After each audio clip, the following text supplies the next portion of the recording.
Vous? Bonjour. Bonjour. Alors le parti pris de parler de mai 68 sans cliché, sans ce qui ressort de la pièce un peu. J'avais fait un livre sérieux avec mon ami Rothman qui s'appelait Génération, mais là j'ai voulu faire un 68 culturel, c'est-à-dire ce que ça a changé, en tout cas ce que ça a mis en branle dans l'histoire d'une famille. Et je pense que c'est la vérité profonde de ce moment-là. C'est-à-dire que il n'y avait pas d'issue politique à 68, c'était pas possible, personne n'en voulait. C'est-à-dire ni les forces dominantes de gauche, ni les forces dominantes de droite.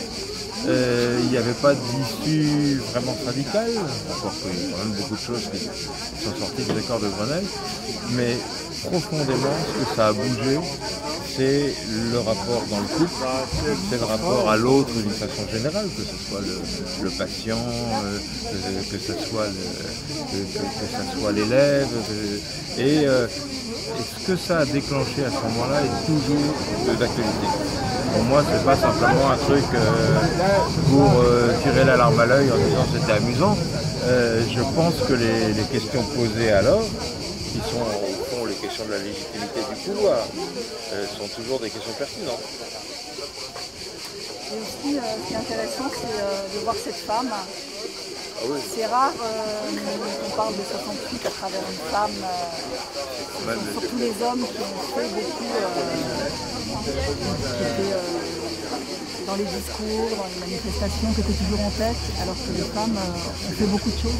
C'est l'héritage premier de 68, pas de mai 68, du mai de ce qui a suivi, bien sûr. C'est le mouvement des femmes et certainement ce qui a le plus bousculé, transformé notre société et qui d'ailleurs continue. Et si je puis dire, le boulot n'est pas achevé. Mais ce qui s'est inauguré à ce moment-là, c'est-à-dire cette demande d'autonomie, cette demande de vraie liberté, de liberté intime. Et aussi, ce qui m'a intéressé, moi, chez à l'époque les filles du MLF, c'était que leurs revendications, elles ne les pensaient pas, enfin majoritairement en tout cas, elles ne les pensaient pas comme seulement les revendications des femmes. Elles les liaient à toutes sortes d'aspirations, de revendications du reste de la société. Et moi je pense que c'est vraiment s'il fallait citer qu'un héritage de 68, c'est évidemment celui-là qui viendrait. Donc quand j'ai cherché un personnage pour raconter, moi je voulais faire ça sur le mode de la comédie. Parce que j'en ai assez des livres funèbres qu'il y a aujourd'hui, on descend, on pose son nombril et on raconte comme c'est passionnant. Évidemment, je voulais que ce soit une femme, et je voulais que ce soit une femme d'une quarantaine d'années, mère de famille, parce que c'est par là que ça va. Entièrement, c'est là que ça va. Moi j'ai beaucoup de sympathie pour mon héroïne, je me sens proche d'elle, finalement, c'est elle qui me touche beaucoup plus que les gauchistes, les larges masses, tout ça. Parce que là on touche vraiment à l'intime et au fond, au cœur de l'injustice, je crois. Et aujourd'hui, vous êtes optimiste par rapport à l'héritage des 68? Bon, l'héritage 68, on le voit pas.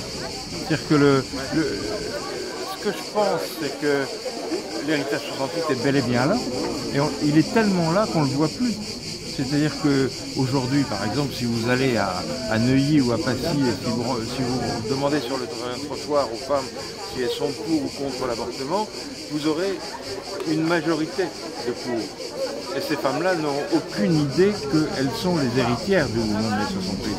Et je pense que beaucoup des questions qui ont été posées à ce moment-là, sur la justice, sur la façon de faire la médecine, sur la façon d'enseigner, sur toutes ces questions-là, ce sont des questions qui sont plus que jamais pertinentes, mais entrées complètement dans nos mœurs. Ça ne veut pas dire qu'elles ont trouvé toutes leurs solutions, loin de là. Mais je pense que de ce point de vue-là, 68, ça a allumé une mèche qui continue à se consumer. La grande explosion n'a pas encore eu lieu. Et je ne crois d'ailleurs pas. Moi, ce que je pense, c'est que l'idée même de révolution est une notion désuète. C'est-à-dire que l'idée d'une révolution soudaine qui ferait que la veille c'était différent et que le lendemain ce sera autre chose et qu'on ne reviendra jamais en arrière, c'est une idée de la révolution qui est complètement derrière nous. Au fond, cette idée qui est à la fois celle de la Révolution française mais aussi celle de Lénine. Ça, je pense que nous nous en sommes débarrassés en 68, progressivement, hein, un jour, mais dans, je dirais, 68 et dans les années qui ont suivi. Mais que, en revanche, l'idée d'une révolution patiente, progressive, qui se fait, qui se conquiert toujours, où la question du pouvoir est constamment posée et reposée, c'est plus que jamais l'actualité. Oui. En ce sens-là, je veux bien être révolutionnaire. Oui. Et tout de même, à l'époque, il y avait une urgence à tout changer. Là, c'était trop violent. Il fallait que ça explose. Quand on pense qu'en 1965, une femme ne pouvait pas ouvrir un compte en banque sans avoir l'accord de son tuteur ou de son époux, ça veut dire quand même dans quel monde on était. Et ça, on a complètement oublié ce genre de choses. Ça nous paraît aujourd'hui quelque chose d'extravagant. Mais c'est hier, c'est pas très loin. Moi, quand j'ai passé mon bac, il y avait 11% d'une génération qui passait le bac. Et même si aujourd'hui il y a le bac des riches et le bac des autres, il y en a quand même plus qui accèdent à une formation plus élevée, etc. On progresse. Si on était un monde juste, ça se saurait. Donc je pense qu'il y a beaucoup de 68 qui restent à faire, mais différemment. Le président Mao, moi, non. Ni avant, ni pendant, ni après. Merci beaucoup. Je vous en prie. Merci.